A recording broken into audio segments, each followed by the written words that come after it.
আমরা এটা স্পষ্ট করেছি যে জুলাই সনদের সাংবিধানিক আদেশ বিদ্যমান সংবিধানের অধীনে সম্ভব নয়। তত্ত্বাবধায়ক সরকারের বিষয়টা কিন্তু জুলাই সনদের আওতাধীন।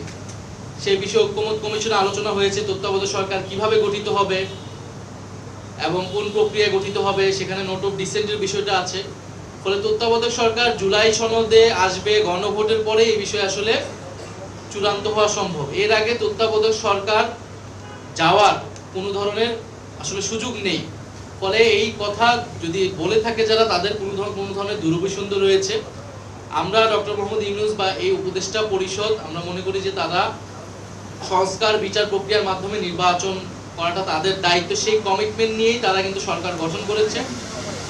তবে তাদের বিরুদ্ধে যে অভিযোগগুলো আছে সেই অভিযোগগুলো যাতে তারা বিবেচনা করে নিজেদেরকে পুনর্গঠন করে নেয়, উপদেষ্টা পরিষদের দক্ষতা যাতে বৃদ্ধি করা হয় সে বিষয়ে আমরা বলেছি। ছাত্র উপদেষ্টাদের বিষয়ে যেটা বারবার বলা হয়, তারা কোনো দলের প্রতিনিধি হিসেবে কিন্তু সরকারে নেই, গণ অভ্যুত্থানের প্রতিনিধি হিসেবে সরকারে রয়েছে।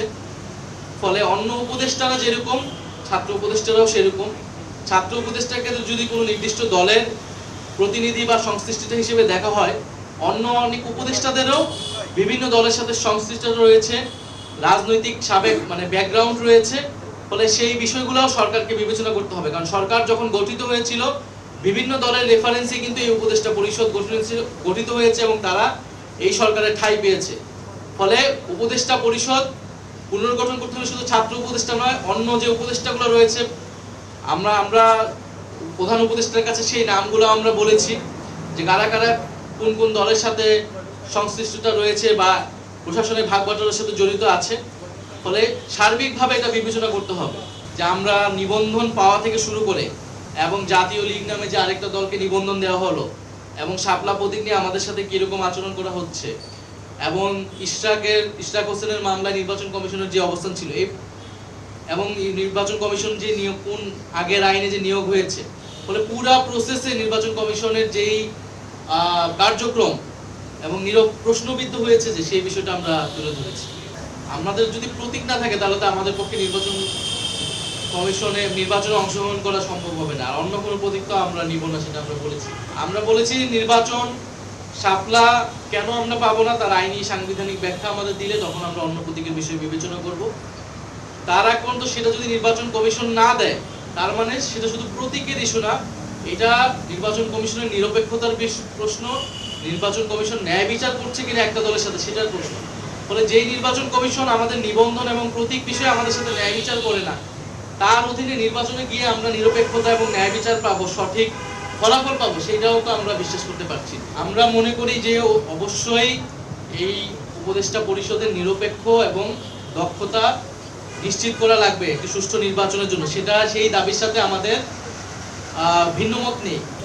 আমরা এটা স্পষ্ট করেছি যে জুলাই সনদের সাংবিধানিক আদেশ সেটা বিদ্যমান সংবিধানের অধীনে সম্ভব নয়, সেটা প্রেসিডেন্টই দিক অথবা প্রধান উপদেষ্টাই দিক। বিদ্যমান সংবিধানের অধীনে এরকম কোনো ধারা নেই, কোনো সুযোগ নেই। ফলে এই সাংবিধানিক আদেশ জারি করতে হলে আপনাকে সংবিধানের বাইরে আসতে হবে, সেটা একটা এক্সট্রা কনস্টিটিউশনাল ম্যাটারই হবে। ফলে এই এক্সট্রা কনস্টিটিউশনাল ম্যাটারের বৈধতা হবে জুলাই গণ অভ্যুত্থান। জুলাই গণ অভ্যুত্থানে জনগণের যে সার্বভৌম ক্ষমতা এসেছিল তার ভিত্তিতেই জনগণ সংস্কার এবং পরিবর্তন চেয়েছে এবং সেই অনুযায়ী এই সাংবিধানিক আদেশ জারি করা হবে। ফলে এই সাংবিধানিক আদেশ জারি করতে হলে প্রেসিডেন্ট চুপুর জুলাই গণ অভ্যুত্থানের কোনো বৈধতা নেই, বরং তার আগের আমলের ফ্যাসিস্ট আমলের নিয়োগকৃত রাষ্ট্রপতি তিনি। এই বৈধতা একমাত্র এই মুহূর্তে সরকারের ভিতরে ডক্টর মোহাম্মদ ইউনূসের আছেন। ফলে ওনাকেই এই আদেশটা জারি করতে হবে এবং পরবর্তী গণভোট এবং পরবর্তী যে সংস্কার পরিষদ হবে এবং সংসদ হবে তার মাধ্যমে পুরো বিষয়টা রেটিফাই হবে।